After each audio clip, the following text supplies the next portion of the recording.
আসসালামু আলাইকুম, welcome to আমার রান্নাঘর। আজ আমি আপনাদের সঙ্গে শেয়ার করব খুবই মজাদার ও সহজ একটি রেসিপি, যেটা কিনা জেলি। এই জেলি আমরা শীতকালে খুবই খেতে পছন্দ করি এবং বাড়িতে খুবই সহজে তৈরি করে নেওয়া যাবে। দেখুন তবে আমার এই রেসিপি, আপনারা দেখতে থাকুন আমি কিভাবে তৈরি করি। এখানে আমি নিয়েছি 3টে কমলা লেবু। এরপর আমি এই কমলা লেবুটিকে ভালোভাবে দেখুন খোসা ছাড়িয়ে নিয়েছি। এরপর আমি এগুলোকে এক এক করে ছাড়িয়ে নেব। এরপর আমি এগুলো সব কটা ছাড়ানো হয়ে গেছে। এরপর এগুলো দেখুন আমি দানাগুলো বার করে নিচ্ছি। আমি সব কটারই এই দানাগুলো বার করার চেষ্টা করব, সব কটারই করে নেব।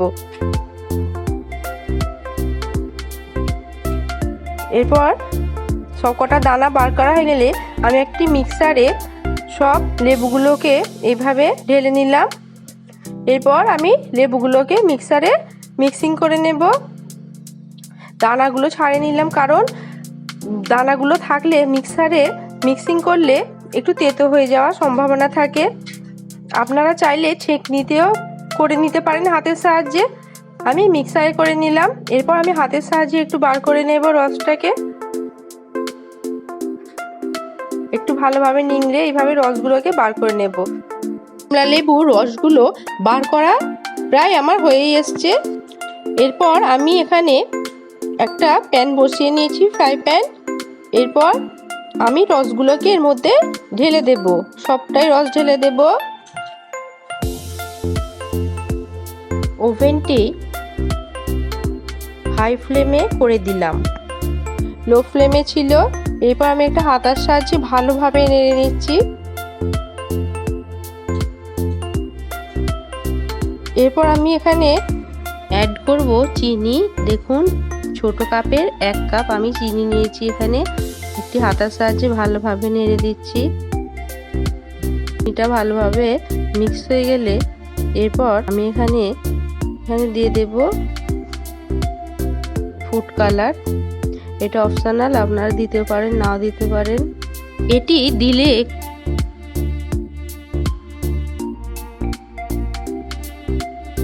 দিয়ে দিলাম এখানে জেলি পাউডার। এটাকেও একটি হাতার সাহায্যে ভালোভাবে দেখুন মিক্স করে নিচ্ছি। এরপর আমি এখানে একটু পাতিলেবুর রস দিয়েছি। এটি দিলে অনেক দিন পর্যন্ত ভালো থাকে। আপনারা চাইলে ভিনিগারও অ্যাড করতে পারেন এবং নাও দিতে পারেন। এটি ভালোভাবে মিক্স করে নিয়েছি। দেখুন অনেকটা গাঢ় হয়ে গেছে।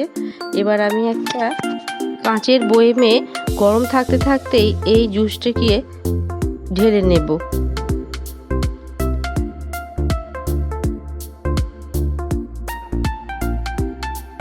আপনারা চাইলে যে কোনো পাত্রে রাখতে পারেন, আর গরম থাকতে থাকতেই ঢেলে নেওয়ার চেষ্টা করবেন।